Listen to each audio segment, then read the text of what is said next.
Welcome to Jam Sessions podcast. We're backstage at the Nova Scotia Music Week 2021. And I'm Andrew from the Second Button podcast and Andrew's Alcove. With me is the co-host of Jam Sessions, Darcy. Hello, hello. And we're here interviewing some people when they have a few free minutes at the Nova Scotia Music Week. Today we have Awolk, and his bio on the Music Week website says, with 2 Music Nova Scotia nominations for New Artist and Pop Record of the Year in 2019, this folk rock artist's 2018 debut, electrified folk rock album, produced by Colin Buchanan, garnered nearly 500,000 streams. After an electric performance at 2019's Nova Scotia Music Week, Awolk signed a co-publishing deal with Halifax's Sound of Pop. 2021 sees the release of multiple singles and a full-length record titled Blissfully Waiting. So, welcome, Jesse. Thank you. Thanks for coming and sitting down with us today. Yeah.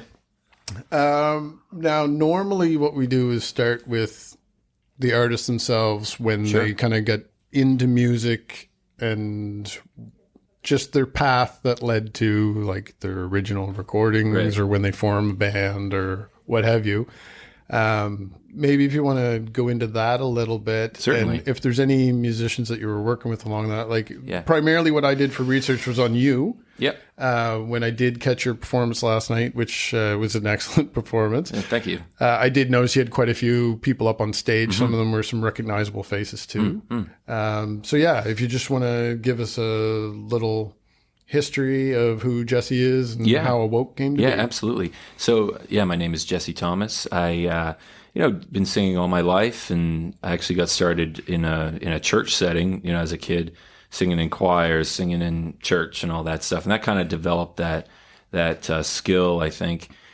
And then when I was a teenager, learning guitar and playing in friends' bands, rock bands, cover bands, things like that. And then, I was about 18. I just felt like, I could expand on this. I could write songs. And so I began writing songs, and they weren't very good for about 2-3 years.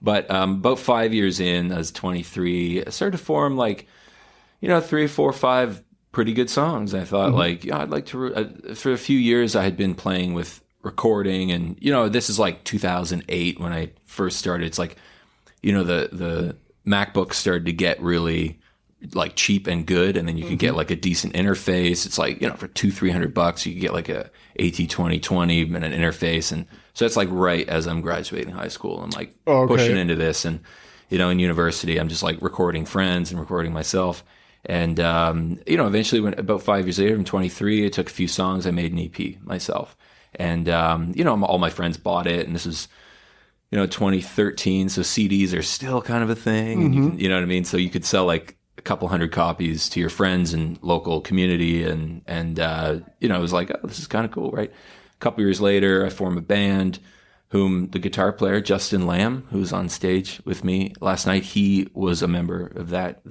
group. We've been playing together for about 6-7 years now, and then that was, we were living in Halifax and doing that. We'd play the Carlton or Rock Bottom.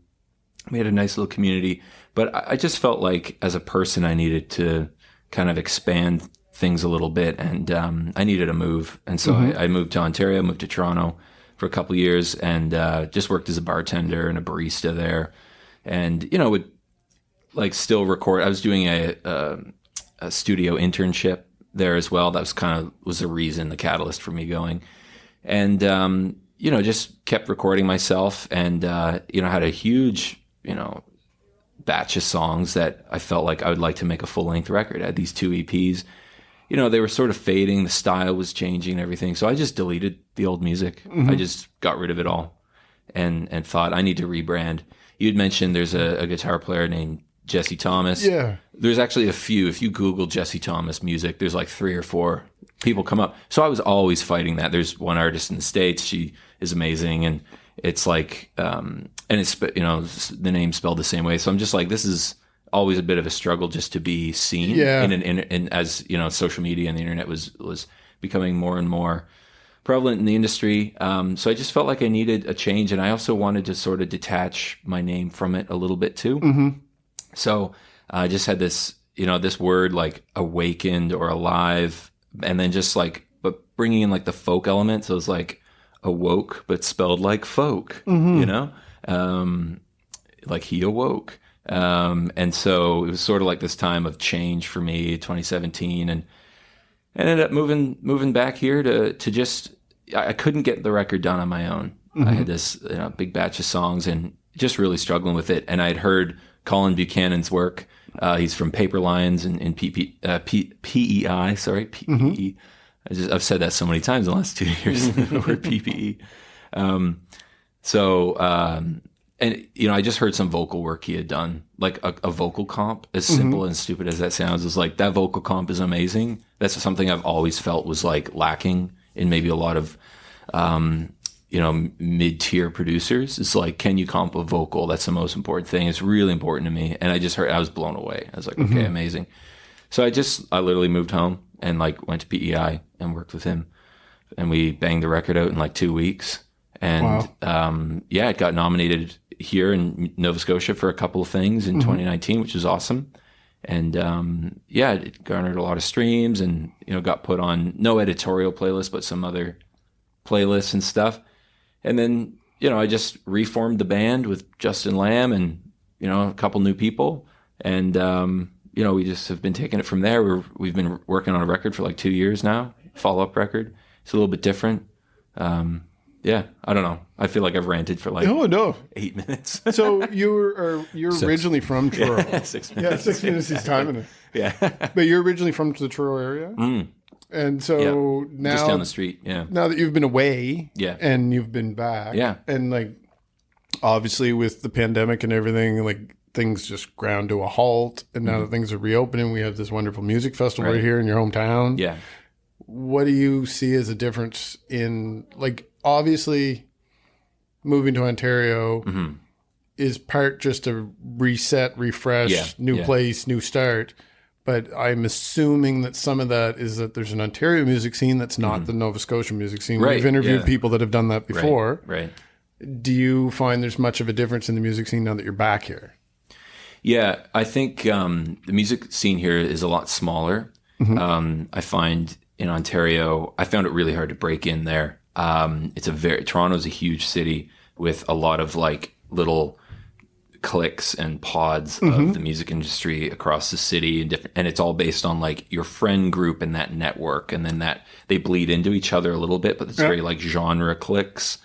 Whereas Nova Scotia, and I think it's just probably because of the size of and the nature of the size of the industry, it's like you kind of know everybody. Yeah, if you're a musician, you know the musicians, regardless of what they do. I'm a folk artist, but I was at like a motorcycle last night thrashing my long hair like a maniac, and it was amazing. And I'm like, this is great. We all come together, and it's more about just finding that community in a broader sense in the industry. And so that's a huge difference.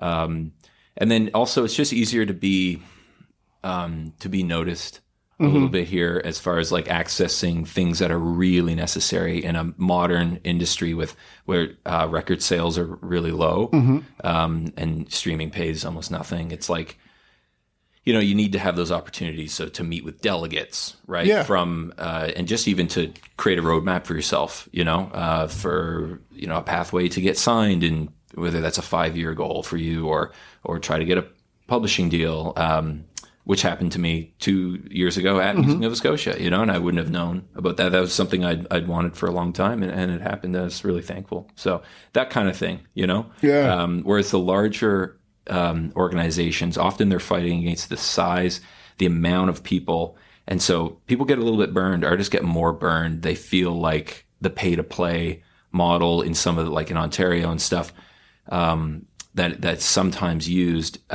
just the nature of that there's not enough resources to give out to every artist who's paid to come, right? Yeah. Whereas in Nova Scotia, it's like everybody's going to get something, and that's really, really awesome. And like, I'm not a musician myself, but as a music fan, way earlier in my career, like I worked retail in the music stores. So I've had a few small businesses over the years where it was music related, and I've always been a fan of live shows and everything, but I do find that it does. You'd see the same people at all the shows, there's just fans of music here, and everyone does seem to be really open to it. But 20 years ago, before I went into a career that had nothing to do with music, these organizations did not exist in Nova Scotia. So like you worked at a record store, or you played a guitar, or you were lucky enough to get an A&R job, which was pretty much you represented Atlantic Canada. So there was like one or two people for the entire part of the country. So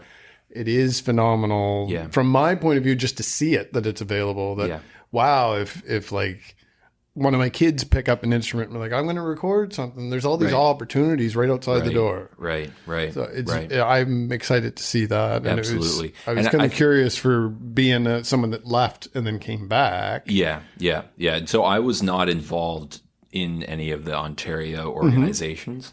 Sure. But I can totally see that having that out here does, as the industry, with obviously ever since like Napster 99, right? It's like things have it's really been shaking up, and there's been a displacement happening. So having, we're so fortunate to live in Canada where, versus the United States, people are, they're kind of left on their own right, a little bit. And partly that's like in Canada, we have a lower population. And so we need to, we take care of each other. And that's nice to see that in the industry. Yeah.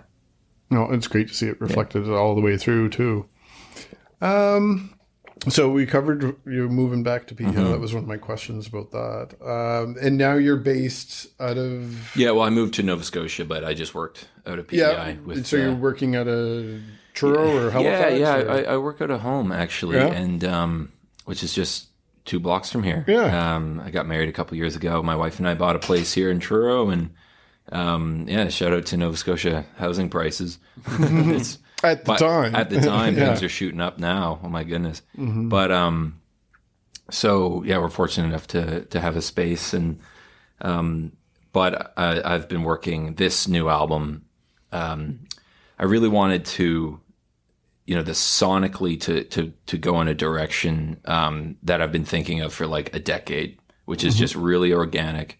When it comes to reverbs, we're doing really short tail or no reverb, just straight double vocals. Like, I guess double vocal, best examples like Dave Grohl, how his voice sounds like there's a chorus. It's just a straight double. And so that's phasing in and out of itself. And it has this cool sound. So that was kind of the sound I wanted. And, maybe it's just the people I've been listening to the last couple of years, like Canadian neo-folk artists that are like that, like Lee Fulbeck or Andy Schaaf. And so, my drummer actually was like, oh, I'm friends with this guy, Colin Nealis, who plays for Andy in his band and is also an engineer and is very privy to that recording style. It's like, great, lives in Mahone Bay. He's Jenna Barry's partner. I'm like, oh, cool. Okay. Well, that's the thing with Nova Scotia right there. Is that connections. People just know each other. And there's so much talent here that, people are playing with the best in Canada, and yet they might just live right down the road. Right. And it's just like, so it's great. So we, we spent some time, working on shaping the drums like that. Just really wanted to go for like a really dry, kind of almost dead sounding folk kit. And then, we spent some time in a few different studios, Ocean Floor, Sonic Temple, New Scotland. And the most time was spent in Ocean Floor with Frank Lopes. Okay. And he's actually nominated for Engineer of the Year right now. Oh, yeah. So, well, Ocean Floor has popped up a couple times in my research. There's a few people who have been working with them. Yeah. So, Frank has been amazing. And then they have this really great Studer tape machine. And a couple of studios in the area have one, but Frank had it up and running, and we were just doing some tests on it. So we pre-mastered everything. So after we got our mix going, we would run that full stereo mix through the tape machine, and then I would take that at home and just sort of do a light mastering to it with a few plugins just to lift the volume, but ultimately just getting that almost like tape master feel. Yeah. And so I sent you a song, Sweetest Wine. I'm not sure if excellent song, and we'll tag it right on the end of this episode so people can hear it when they're listening. Yeah, totally. So that song has that sound to it. So it compresses it in a beautiful way. It's like literally all of that digital information is coming down, being written on the tape, and then being pulled off of it again. So it's just like forcing it through these 2 tiny tape, recording heads. Kind of like filtering it to... Exactly. So it's just a saturation tool, but it's really... Cool. it gives it an incredible sound. Like all the records in the 70s and 80s, and were mixed out of the half-inch Studer machines or something similar. So it's really nice to be able to do that. But we're all we're also trying to keep it real, and so we're doing a couple mixes for like radio mixes that are just all digital mixes, because you maintain some stereoscopy and stuff, and some larger.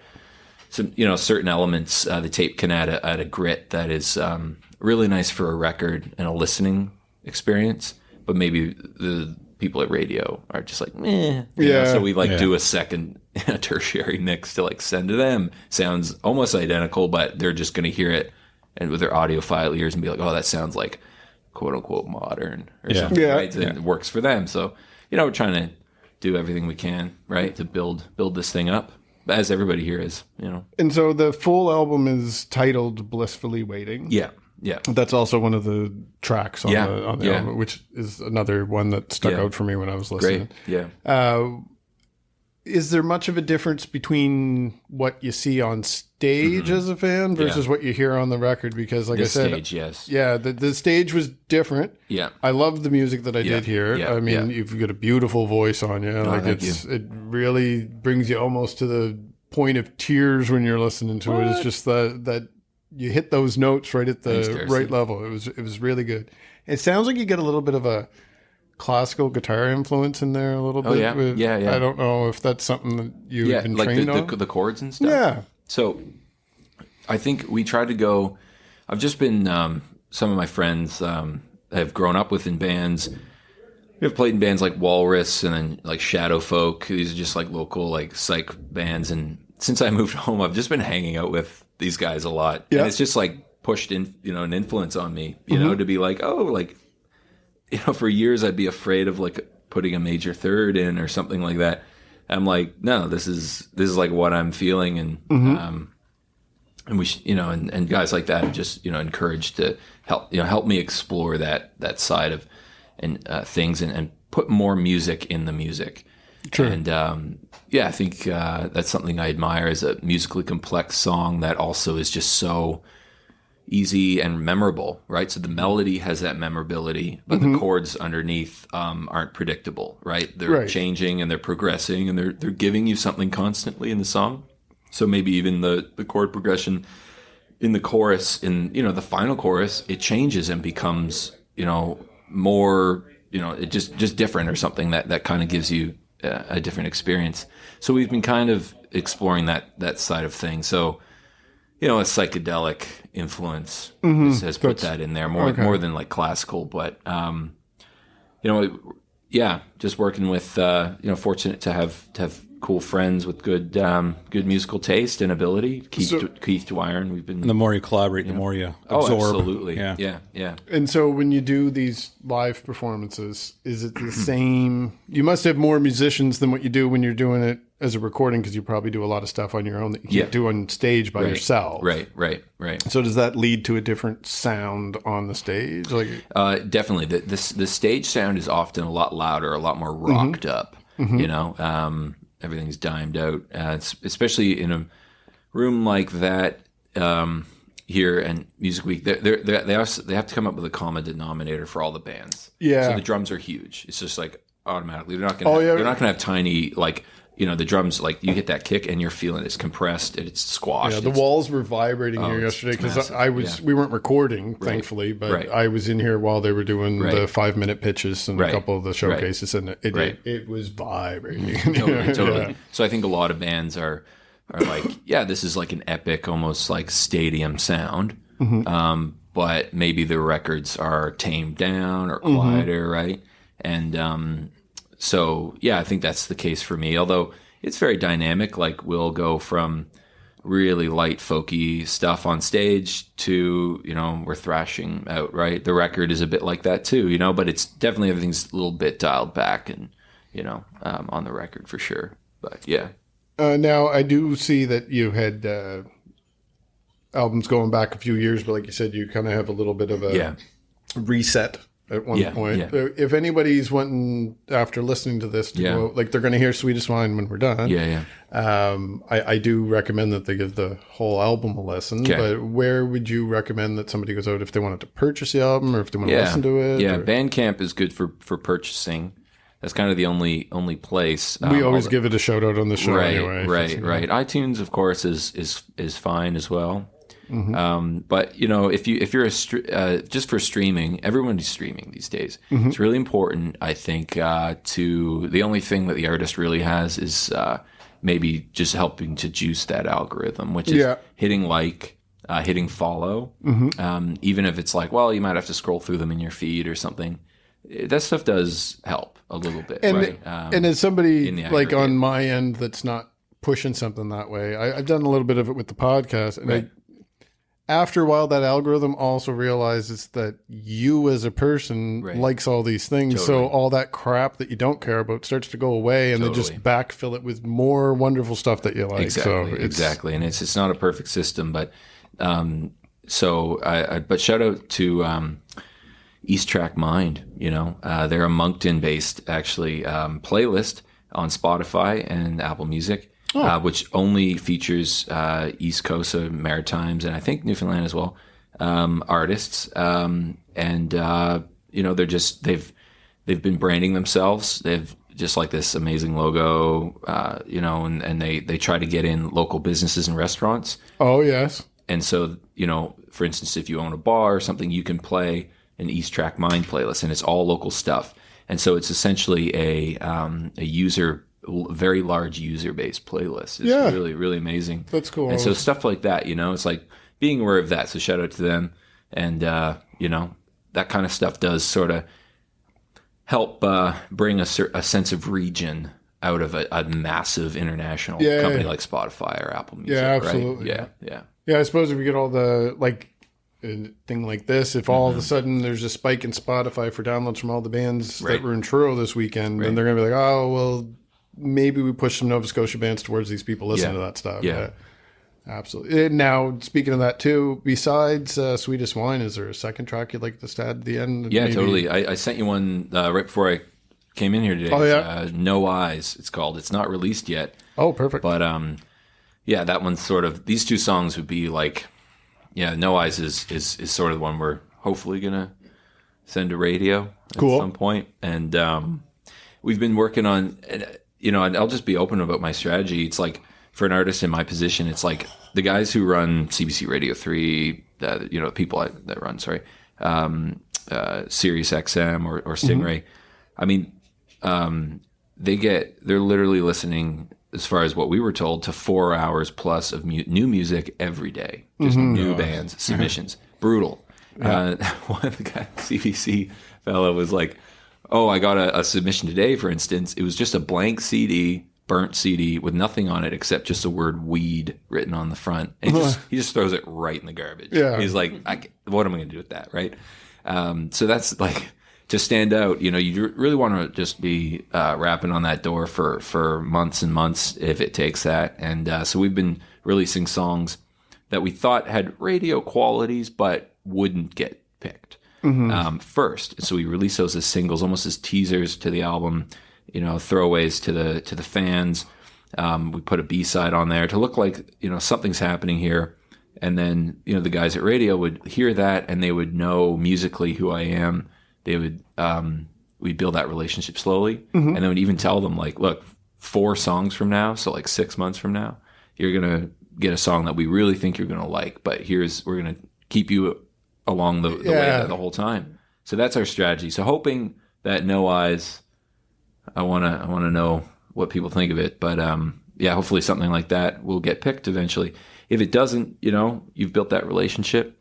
Absolutely. And it's just a matter of time until you write that song that they do like, right? And, sure, yeah. And it happens to work out for them. But, things like radio obviously is where people, that's how you make money these days still, right? And live shows. So, I think another encouraging sign is I'm seeing door covers go up for shows, which is that's a long time coming. I mean, covers for shows hasn't changed since the 90s. Yeah. It's like $5 to $10. It's just like a beer went from $4 to $9. So the show should go from I had that experience. I think a 20 sheet across the board. If it's two bands, $10 a band, right? Like, come on, we're we got to get streaming there. everything, so I we're know, not paying for music. So I don't mind paying for the show because I'm not paying for the album. Exactly.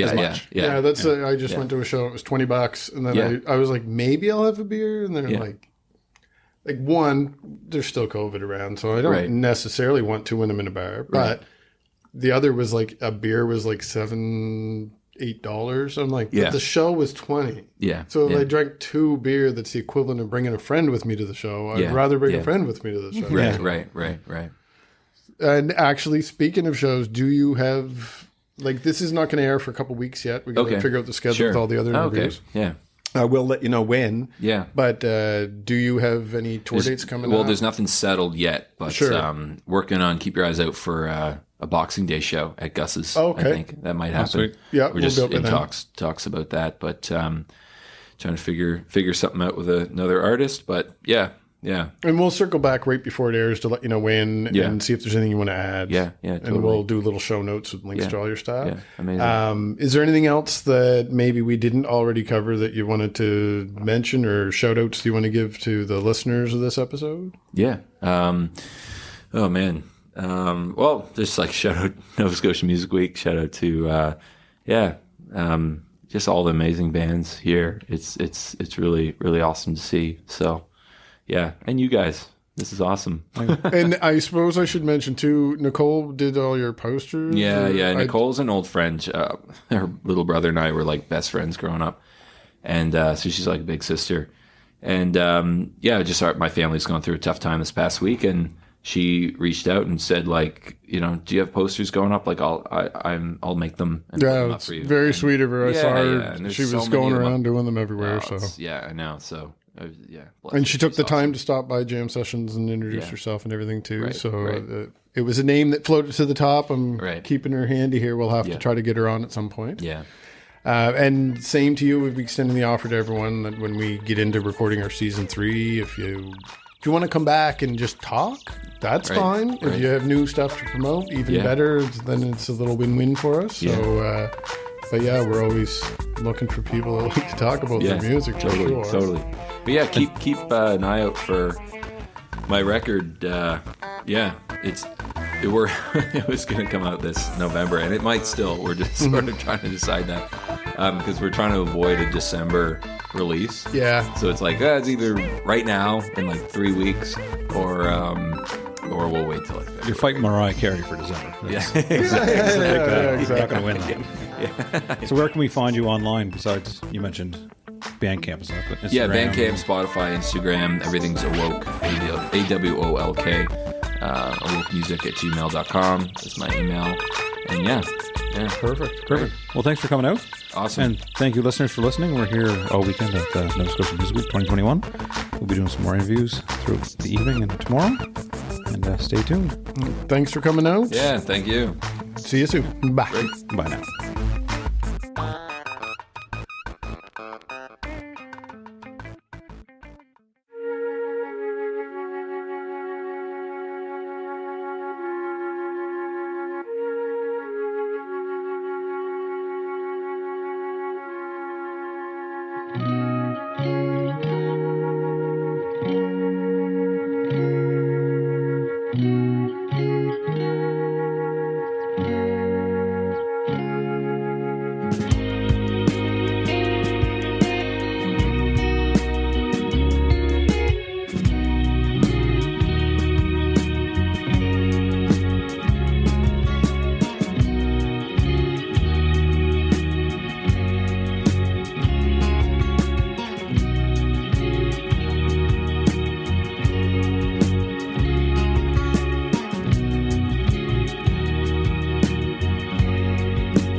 Keep waiting for me.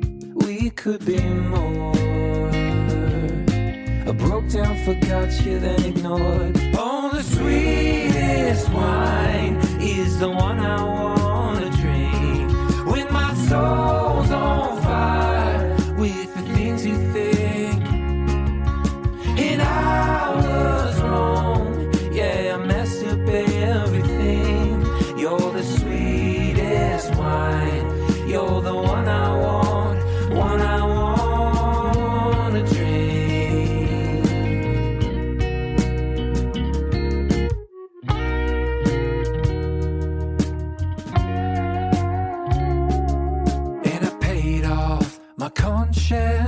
take what I did, and I owed more for regrets. The debt from my lips, and you said, be patient, the long game ain't free, but we may not get paid for another chance if you still believe. Oh, the sweetest wine is the one I wanna drink, and it was on my mind how I messed up everything, and I was wrong, yeah, I fucked up to the brink.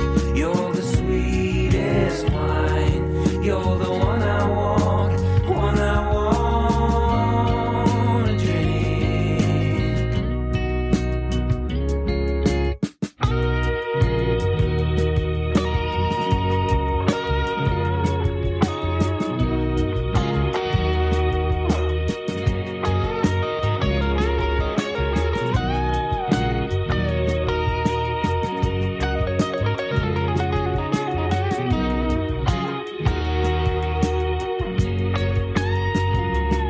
Oh, the sweetest wine is the one I wanna drink. When my soul's on fire with the things you think of me, and I was wrong, yeah, I fucked up everything. You're the sweetest wine, you're the one I want to drink.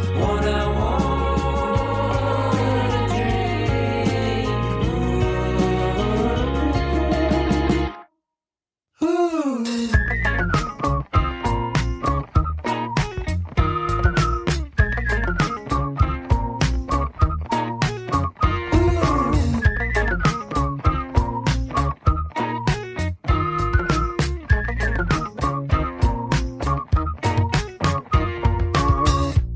She was raised to watch her back,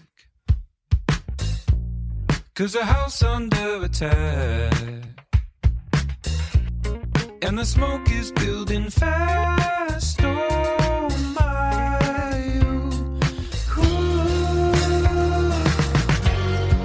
They telling lies, can't read no eyes. Sounds fun, sounds tight. Taking my time to figure out what's right. Ooh.